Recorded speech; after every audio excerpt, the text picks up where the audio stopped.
రంజాన్ శుభాకాంక్షలు. ఈద్ మిలాద్. ఈరోజు మనం ఖురాన్లో చెప్పినట్టుగా ఎవరైతే పేదవాళ్ళకి సహాయం చేస్తారో అల్లా వాళ్ళని కాపాడతారు, వాళ్ళకి సహాయం చేస్తారు. అదే నేను పాటిస్తున్నాను. కాబట్టి ఈ సంవత్సరం అందరూ బాగుండాలి, ప్రతి ఒక్క ముస్లిం సోదరులు అందరూ బాగుండాలి.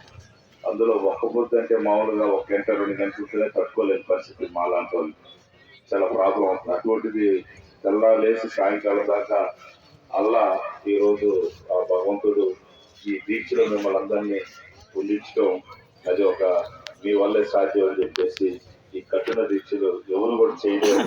కాబట్టి మీ అందరి ఆశీర్వాదం అల్లా మీ అందరికీ చూసుకుంటారు తెలియజేస్తుంది.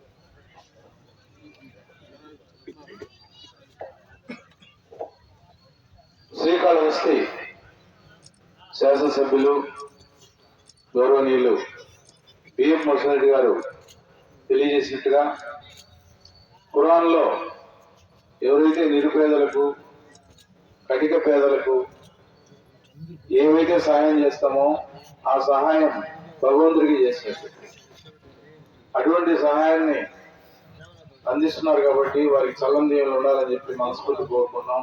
శ్రీకాళహస్తి పట్టణంలో అనేక వేల సంఖ్యలో ముస్లిం కుటుంబాలు ఉన్నాయి.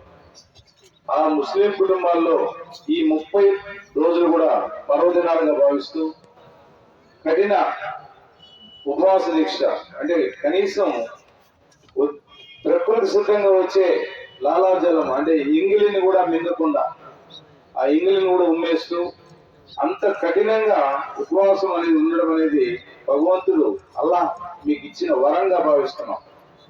ఏ ఒక్కరికి వీలు కాని వ్యవహారం అది, కేవలం మహమ్మదీయులకు మాత్రమే వీలైనది. మహమ్మదీయులు ఇంకొక గొప్ప విషయం ఏంటంటే క్షమాగుణం ఉంటుంది, అదేవిధంగా సహాయం చేసే గుణం ఉంటుంది. అటువంటి 2 గుణాలు కూడా 2 ఆయుధాలుగా మీకు భగవంతుడు ఇచ్చాడు. మీ కుటుంబ సభ్యులందరూ కూడా ఈ 30 రోజులు ఉపవాస దీక్షలో ఉంటూ అనునిత్యం అల్లాని స్మరించుకుంటూ ఈ ఉపవాస దీక్ష ఈ రోజుతో ముగిస్తున్న సందర్భంగా మీకందరికీ కూడా హృదయపూర్వకంగా రంజాన్ పర్వదిన శుభాకాంక్షలు తెలియజేసుకుంటూ మీ ప్రతి ఇంట కూడా సుఖ సంతోషాలతో, అష్టైశ్వర్యాలతో, ఆయురారోగ్యాలతో మీ పిల్లలందరూ కూడా మంచి ఉన్నత విద్యలకు, ఉన్నత ఉద్యోగ అవకాశాలకు పోవాలని చెప్పి మనస్ఫూర్తిగా కోరుకుంటూ మీ అందరికీ కూడా